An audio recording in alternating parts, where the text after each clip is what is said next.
Hello and welcome to cricket next. मैं हूं सौम्य कपूर, मेरे साथ है Vineet Ramakrishnan and Animesh Nath. And as per some media reports, Vineet and Animesh, Virat Kohli won't be available for the third and the fourth test matches as per reports. तो squad की बहुत सारी बातें हो रही है, इंजरी कंसर्न्स है रविंद्र जाडेजा को लेकर भी, केएल राहुल को लेकर भी, as usual BCCI and coordinations and communications and the bold steps and bold decisions don't really go hand to hand in hand. तो क्या स्क्वाड रह सकता है आपके हिसाब से? 15 क्या रह सकती है थर्ड फोर्थ फिफ्थ टेस्ट के लिए? फर्स्ट ऑफ ऑल आपने जैसे बताया कि third and fourth test, there are other reports that are mentioning that he might be out for the entire series itself, even not even for the fifth test. तो उस हिसाब से squad में Virat Kohli was definitely not there. तो आप क्या changes देख रहे हैं वहाँ पे? I don't see much of changes in the squad itself because Ravindra Jadeja who was out with a hamstring injury could be back for the fifth test. KL Rahul anyway आ ही रहे हैं वापस, so I don't see any change in the squad per se. The only change I can see is maybe आप मुकेश कुमार को हटा के एक extra pacer, एक replacement pacer को लेकर आ सकते हैं, मे बी एन आवेश खान। शार्दुल ठाकुर की बात हम कर रहे थे off camera, I don't see that is happening from a squad perspective. India के पास कुछ मतलब चेंजेस करने के लिए नहीं, this is the best possible squad there. Siraj वापस आ ही जाएंगे बिकॉज उनको रिलीज किया गया था, वो स्क्वाड से बाहर नहीं आए थे। Sarfaraz and Rajat Patidar will be in the squad, so there won't be any change for me to be honest. It is what you will take for the 11 for the third test is what would be interesting. Okay, Animesh, what are your thoughts? कुछ changes देखने को मिल सकते हैं या the management will keep moving forward with this kind of a squad? देखिए, कोई impact ला सकता है स्क्वाड में चेंज है वो विराट कोहली, और जिस तरह के रिपोर्ट्स हैं वो वापस आ नहीं रहे हैं, तो वहाँ पर उनके आने से भले कोई रिप्लेसमेंट आपको देखने को मिलती, बाकी मेरे हिसाब से रिप्लेसमेंट नहीं भी होंगे। और जडेजा के आने से अगर रिप्लेसमेंट आएंगे तो मेरा मानना है कि सौरभ कुमार को फिर से बाहर का रास्ता दिखाया जा सकता है कि वो लाइक टू लाइक रिप्लेसमेंट हो जाएगा। सौरभ के दोनों तरफ से रिकॉर्ड अच्छे हैं बैटिंग और बॉलिंग में, लेकिन उनको मौका मिला नहीं है। उनसे बहुत सारे एक्सपीरियंस प्लेयर्स वहाँ पे हैं, तो रविंद्र जडेजा अगर वापस आते हैं तो मुझे लग रहा है सौरभ कुमार का ही पत्ता कटेगा।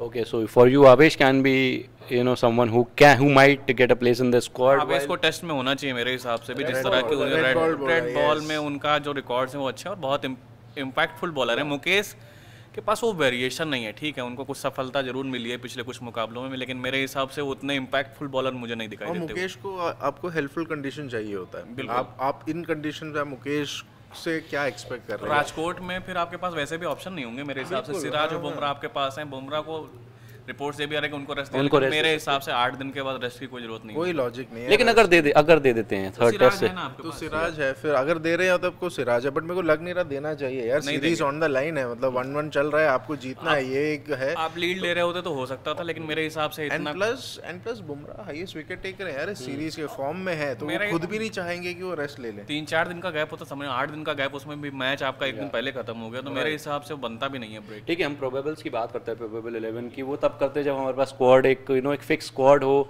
इतनी सारी बातें ना हो कि इसको रेस्ट मिलेगा, वो प्लेयर अवेलेबल नहीं है, सब रिपोर्ट्स पे है। लेकिन अगर मैं बुमराह और विराट दोनों को साइड रखूँ, थर्ड टेस्ट में बाई चांस नहीं है, तो आपकी 11 क्या रहेगी सिर्फ थर्ड टेस्ट के लिए? बुमराह अगर नहीं है तो बुमराह का रिप्लेसमेंट सिराज ही है, और उससे बढ़िया तो आपको और कोई मिल नहीं सकता। एंड उसके बाद विराट एनीवे वो स्क्वाड में नहीं थे, तो I will still continue with Shreyas. Rajat Patidar जो उनकी जगह आए थे, Rajat Patidar number 5। KL Rahul, I am assuming कि केएल राहुल आएंगे, इंजरी से उभर के वो आएंगे, तो he comes in at number 4, number 5 there. तब बात आप श्रेयस अय्यर पे सोच सकते हो कि भाई तब पत्ता कट सकता है वहाँ पे श्रेयस अय्यर का। रजत पाटीदार को खिलाएंगे नहीं खिलाएंगे, मैंने कल वाले लाइव में भी बोला था कि यार पाटीदार का यहाँ पे पत्ता कट जाएगा, और श्रेयस अय्यर और केएल राहुल को आप खिलाएंगे, मौका मिलेगा एक्सपीरियंस के बेस पे। तो मेरे हिसाब से वही होगा कि विराट कोहली जो इवेंचुअली नहीं थे, बिकॉज केएल राहुल आ रहे हैं, KL Rahul will come in, Rajat Patidar will have to make way. Debutant है, उनको ये बोला जाएगा भाई आप रिप्लेसमेंट थे, आपको एक मौका मिला, आपको अब वेट करना पड़ेगा। This is nothing on your batting, यार आपकी परफॉर्मेंस खराब थी, अच्छी था, ये वो एक लॉजिकल प्रोग्रेशन जिसे कहते हैं ना, उस हिसाब से होगा।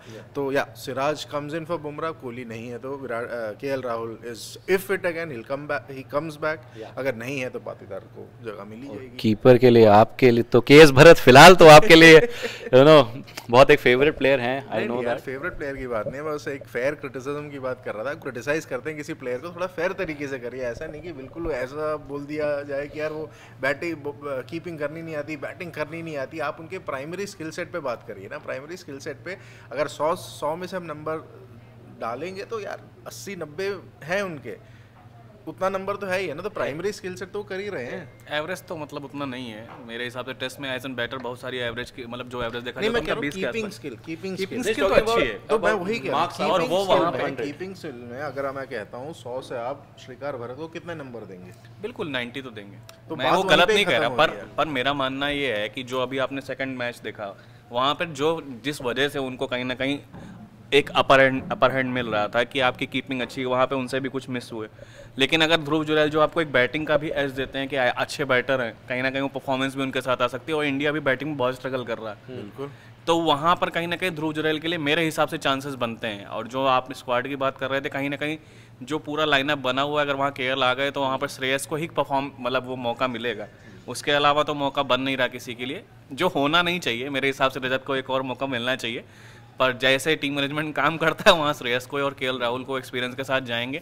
एक चेंज जो मुझे लग रहा है कि जिस तरह से चीज़ें जा रही हैं, हो सकता है ध्रुव जुरैल को डेब्यू का मौका मिल जाए। मेरे को भी ऐसा लगता वो रैंक टर्नर पिचेस होंगी नहीं कि इतना कीपिंग में इतना ज़्यादा स्ट्रगल नहीं होने वाला, तो वो ध्रुव जुरैल के लिए और चांसेस कहीं प्रोबेबिलिटी और हाई हो जाएगी। है। अगर कीपिंग में स्ट्रगल नहीं होने वाला तो क्या केएल राहुल कीपिंग करते दिख सकते हैं और सरफराज का डेब्यू हो सकता है? नहीं, केएल राहुल से देखिए सरफराज का डेब्यू नहीं होने वाला जिस तरह से गेम अभी जा रहा है, और रजत पाटीदार का डेब्यू हुआ था, उन्हीं को साथ स्टिक कर गए, ये भी बड़ी बात होगी। वो भी दिख नहीं रहा क्योंकि जिस हिसाब से टीम मैनेजमेंट काम करता है, होना चाहिए वो अलग बातें हैं, और जो नहीं होगा उस पर बात कर रहे हैं। और बस ये लगता है कि मुझे मुकेश की जगह आवेश खान होने चाहिए, लेकिन वो भी टीम मैनेजमेंट जिस तरह से काम करता है मुकेश के साथ फिर जा सकते लेकिन हैं। मुकेश के बदले सिराज होना चाहिए 11 में, ये तो पक्की बात नहीं, है। अब आपने पहले कंडीशन रखी थी ना कि भाई बुमराह नहीं है तो सिराज आ ही गए ऑटोमेटिक, तो उसके बाद सेकंड प्लेसमेंट पे होने चाहिए तो आवेश खान, लेकिन होंगे नहीं। चलिए, my answer is also same. मेरे लिए अगर बुमराह नहीं है तो सिराज आने चाहिए। उसके अलावा रजत पाटीदार के साथ मैं जाना चाहूँगा। I would like Shreyas to go and play a couple of Ranji games जो भी बचे हैं। I would have rather asked him to do that, और मैं ध्रुव जुरैल को डेब्यू करते देखना चाहूँगा instead of KS Bharat. High probability लग रही है बिल्कुल, लेकिन बिल्कुल आप भी हमें अपने स्क्वाड्स भेजिए, प्लेइंग 11 भेजिए। 3rd, 4th and 5th test के लिए बहुत जल्दी स्टार्ट होने वाला है। सीरीज़ एक की बराबरी पर है, तो हमें करते रहिए फॉलो सारी अपडेट्स के लिए हमारे सोशल मीडिया हैंडल्स पे, और क्रिकेट नेक्स्ट यूट्यूब चैनल को सब्सक्राइब कर लीजिए, क्योंकि क्रिकेट मतलब क्रिकेट नेक्स्ट।